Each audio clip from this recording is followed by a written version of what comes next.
অবশেষে বহুদিনের দাবি মেনে নিল ভুটান সরকার।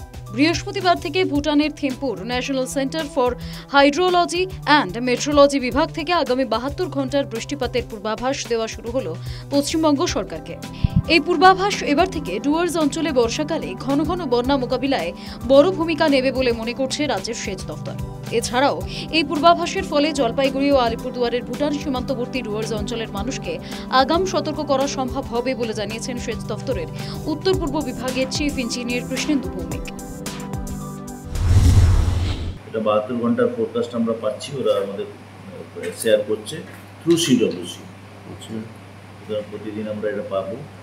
এটা দিয়ে আমাদের অনেকটাই সুবিধা হবে, আমরা অ্যালার্ট হতে পারবো, আমরা কিছু প্রিপারেশনারি মেজার বা মেটেরিয়াল মোবিলাইজ করতে পারবো বা ডিস্ট্রিক্ট অ্যাডমিনিস্ট্রেশনকে জানিয়ে দেবো, যাতে করে গিয়ার আপ হয় যদি কোনো ডিভাস্টেশন বা অন্য কিছু আশঙ্কা থাকে। প্রতি বছরই ভরা বর্ষায় ভুটানের ভারী বৃষ্টিপাতের কারণে প্রবল বন্যার সৃষ্টি হয় ডুয়ার্স অঞ্চলে। এদিকে প্রতি বছরই ভুটান পাহাড়ে কি পরিমাণ বৃষ্টি হয় তা রাজ্য সেচ দফতরের কাছে এলেও তেমন কোনো কাজে আসতো না সেই তথ্য। প্রয়োজন ছিল বৃষ্টির আগাম সতর্কতার। বহু বছর থেকেই সেই তথ্য দেওয়ার দাবি জানিয়ে আসলেও কাজ হয়নি। ফলে এবার থেকে বর্ষার মরশুমে বানভাসী হওয়ার আগেই সাধারণ মানুষকে নিরাপদে সরিয়ে নিয়ে যাওয়া সম্ভব হবে ওই তথ্যের কারণে। এবার সেচ দফতর সূত্রে জানা গেছে, দক্ষিণ ও পশ্চিম ভুটানের দাগানা, শিরাং, সারপাং, সামসি এবং ফুরটল সিং থেকে ভুটানের আগামী 72 ঘন্টার পূর্বাভাস সেচ দফতরকে দেওয়া শুরু হয়েছে।